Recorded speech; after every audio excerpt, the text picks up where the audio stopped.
Okay, episode 2, 168 Wildlife. Thank you all for joining. Today's topic is hard drives are your photographs graveyards. Doo-doo. Okay, all right, that's my intro. It's probably not that good, but you can see I got hard drives piled up here. I've got, I think, 30 terabytes of hard drives. These are some old ones, some G drives, some Lacy drives. Remember these old passport drives? You could put the card in the side. These were like so techy back then, although you didn't know if your photos actually went there or not in the field, but still a cool concept. I'm sure they made a bunch of other ones that were, I don't know. I mean, I guess better now. They have ones with little video screens on them, but all right, I'm getting off topic. So, what I was really coming at today was, you know, your photos in the digital world have changed so much. Since the days of film, you would, get your film, little canister, you'd take this to your local camera shop or your Walgreens if you weren't into the professional developing and whatever, but you get these photos back. I would always get contact sheets made of mine, and you'd have a tactile copy of your prints and your work, 36 frames, 12, 24, and you had something at the end of the day. Now with the digital age, I mean, you can spray 2,000 shots, and then I know for me is that they think the more photographs, everyone thinks the more photographs the better. You shoot 5,000 shots, you got to at least get 5 that are good or 10 that are good, and what happens is with this social media age where you go from this to these giant terabyte cards in your camera or 500 gig cards, is that you race home. And listen, I've been a proponent. I've done this, and this has happened to me, and I've done it for years. Is you race home, you edit your photographs, and you want to get some really good ones and get some keepers, and then you edit them up and you stick them in your phone and you post them on your Instagram and you post them in your Facebook or your Flickr or whatever. I mean, no one uses Flickr anymore. I get maybe some people do, but it's such a rat race to get the photos for everyone to see. And what's happening is that when you have 100 terabytes of photographs, my collection of photographs that I have is so immense. And I have done exactly what I'm telling you is the pitfall and the trap in this whole thing is that I'll do eagle shots and I'll crop them in, get the Instagram crop and get the proper crop, even if I do an 8x10 or I do a square, which no one needs a square if you're going to print the photo or try to sell it down the road. No one wants a square photograph. And then you post it and it's done. You forget about it. It's not a, it means nothing. In the scheme of things, it means nothing. I mean, something that you got the shot and you got all these likes and people are all over your shot, but then it's like, now it sits in this quagmire of it's on your phone, it's probably in your Lightroom, but it's got some funky crop, a 4x3 crop for Instagram, vertical, and I'm going to show you that right now in a couple instances where I'm going to show you what happens to a good photograph, even though it's a great photograph online, but how much better it could be. But when people see it on an online platform, it doesn't have as much punch, but it will have that punch if it's in somebody's living room in a double matted frame and it's signed. And that's what we are as photographers. That's what I try to print my photographs. And the end goal is to have a great print. And I don't push to sell prints. I mean, people buy prints from me and I give them as gifts. But I have wall hangers that I love. But that shot is never an Instagram crop, or it's never a Facebook crop. And I think that's where the photo sharing side of things went kind of astray. To shoot a nice landscape of a blue heron, and that's a beautiful shot, but no one wants to see that. They want to see the blue heron's eye. They want to see the beak. They want to see the fish in the mouth. They want to see all the details, which you can get with these cameras nowadays. But 15 years ago, you couldn't crop in, you couldn't zoom in, and you didn't have that ability. So let's let that sit for a minute. think about how much you have stored away that you haven't touched since the day you raced to get that photograph in. You know, time is the real tool here. Um, it the distance from your photographs that you've taken removes all the emotion that the day you did it and the 2 days after you did it. And what felt important to you then is getting that photograph off so everyone can see it. And you could show people, you could show your wife, you could show your kids, you could show Instagram. And, you know, it was boom, you did it. And then you forget about it. You go out taking photographs the next day, 2 weeks later, something else comes up, and then that stuff just gets tucked away in the vault, the graveyard, I like to call it. Because these hard drives are like these are like tombstones. You can stand them up.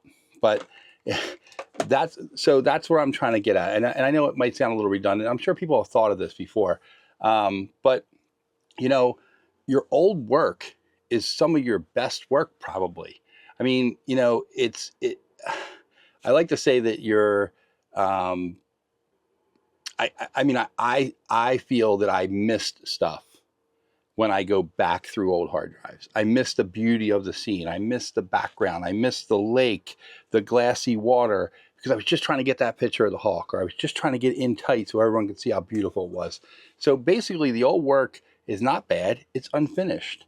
And if you take that logic to it, well, you know, on a rainy day, cold day, the dead of summer, when the ticks are out and the poison ivy is going to get you and you don't want to hike through the woods, and you have air conditioning on in your office, and you sit down, you crack open one of these hard drives from 2015 and start going through it. You know, noise is good. You know, soft photos. Nah, does everyone like them? Now they don't, because you get to see it on your iPhone screen that's so high res that people are like, oh, that's soft, that has noise. Every photograph needs noise. Yeah, the cameras are great and they eliminate a lot of it, but every photograph needs noise. So don't throw away a photo because of noise. And if you really want to, throw it in Topaz, get rid of the noise. You know, don't go crazy because it totally modulates the feathers and the birds and it makes it look like they're plastic and they're rubber dolls, but don't go that far. But, you know, when you print a photo and you have it, you know, a tactile piece of your work, you know, people don't scroll that. You know, photographs that are on your wall, you're not scrolling. Everyone's scrolling Instagram, Facebook, this, that, Flickr. You know, it's just one, who gets the next picture? Who gets another shorty owl? Look at the face on that one. But like, paper reveals the truth. The truth is on paper. That's the proof is in the pudding. Let's just keep going with the references. But if you put it on your wall, that image is there forever. It's not a scroll. People don't see it and just boom. You know, that's why there's something about printing it. It removes all the excuses. You can't type on there, oh, this is a heavy crop and sorry about the image quality, but the content is better than the quality. And everyone's complaining. Stop the complaints. If you can print it, it's good. If it's not good and you still print it and you love it, great. Back in the film days, you printed something, it's grainy, it was, there was, you know, yeah, you strive to get it in camera, which I try to do. Even on digital, I don't like Lightroom. I don't like doing a lot of edits. I try to get it right in camera. Some people don't care. They overexpose it. They bring the highlights back. It's just the way they shoot. I don't agree. We're going to get into that in other videos, but like, you know, it's like growth isn't always forward. Growth is, you can take what you've done and learn and reinvent it without having to. How many photographs of an eagle can you take? You know, if you have 30,000 of them in your vault, or maybe 50,000 of them on these drives, they all do the same thing. Now, the cameras have evolved, and if you are going for super sharp or you're going for water droplets on the nose, I get it, on the beak, sorry. That's fine, and that's great, and that's what technology evolves too. But there's something pure about my old Nikon D3 images of the bald eagles at, you know, or 12 megapixel shots of it. It's just, something's great about those images. It's something is pure, those DSLR days and the chunky megapixels and the low light you could get. And it was just, it was just, like I said, I've been doing it lately. My wife had surgery. I've been I haven't been able to go out and shoot a lot. And I've been going through drives. I've got neck aches from sitting there looking at my monitors, but I've got thousands and thousands of pictures, from the graveyard. My pictures were sitting there calling me. They were in exile. Like, come, edit me, recrop me. So here's a perfect example of a few that I'm going to run through real quick. This bald eagle shot right here. This was shot at Conowingo Dam. The first photograph is an uncropped version right here. As you can see, it's not uncropped, it's just unedited to the point where I have it in a 16:9 crop. So this is my normal long crop that I would print, a long print or a wide landscape print. And then second is my Instagram crop. So let's let you sit with that one for a second. In tight, close. This shot right here, tons of likes. People love it. Oh my God, look at that fish. Look at his beak. It's unbelievable. All right. Now, the real crop, the one that's going to make you money or allow you to sell a print, tells more of a story. So this one here is something that I would print for your wall. Or if someone wanted a picture of an eagle getting a fish, you see, you got a little action there. He stole the fish. You see the diving duck, the cormorant there. He took it right from him. I saw it go down, and there you go. It tells a story. It's a beautiful shot. So there's one example of a shot that I posted on my Instagram. Posted it here on my Facebook. I posted it on Flickr. It's been reposted on a couple different sites, a couple different raptor sites, and it got a lot of likes. A lot of people liked it. But that shot of the tight crop, no one wants that. I mean, if you're into that, it's cool and it's very nice and it's good for a billboard or it's good for that. But there's no air. There's nothing around it. Now in the long landscape shot, you feel like you're in it. You're there. That's what it's about. So that's something that you can do. Recrop, and that gives you another photograph. And if you put that on Instagram, it gives you another look. And sometimes you'll repost a shot and you can say and people have no idea. They have a short memory. No one cares. But that's another shot you can post. Post a landscape version of it. People are like, oh my God, it's so beautiful. The landscape's so nice. What a great color. It's so beautiful. Okay. So I'm going to keep going. I'm going to give you another example. Check out this short-ear owl. Beautiful light. This was right at the end of the day. The sun was right behind me. This shorty was coming straight at me. And you can see it was quite a distance away. Most of these guys don't come that close to you, but they get relatively close. So here's my first image. This is in the 16:9 crop. This is, just for YouTube so you can see it, but it's a little taller, my actual image. But so there's your first one. So let's look at this beautiful shot. The color's nice, the bird's in focus, and he's small in there, but it's cool. It's a great look, right? Let's agree to disagree. Here is what I posted. Now this is a funky crop for Instagram, but this long, cool, widespread coming right at you image. I love it. Now this I did a print for in the panoramic frames that you can get, and it's cool. I have it hanging in my office at the shop, and it's a cool print. It's very cool. It's great detail. It's cool in one of the long frames. So here you go, creative cropping. It's not a great Instagram image, but it's a great crop. And then let's just let that one breathe a second too. Let's go here. Here is the recrop. So this one here is something that I feel like you'd want on your wall. I mean, yeah, the one's cool, the long wide one's cool, but this 16:9 crop, or this would be I could do this at 8:10, or but you got a little more air. You see the snowpack, you see a little bit of a skyline. It's got good color. It's got some potential. So I like this crop also. So it gives you 3 versions of this photograph. Yeah, hell, you could print the first one if you wanted to. I mean, they're all good, I guess, in some way, shape, or form. But it's a matter of showing different examples. So I guess that's a second example. So, and a hard thing is also, let's just go to this whole subject of let's go back to all the hard drives. I think I have 90 terabytes, 92, and this is only some. Organizing these things, there's a million ways to do it. There's guys that have RAID systems, and there's Synology setups, and there's all this. I don't know about you, but that's a lot of work. If you're not making money and you're doing this full time and this is your only job, I get it.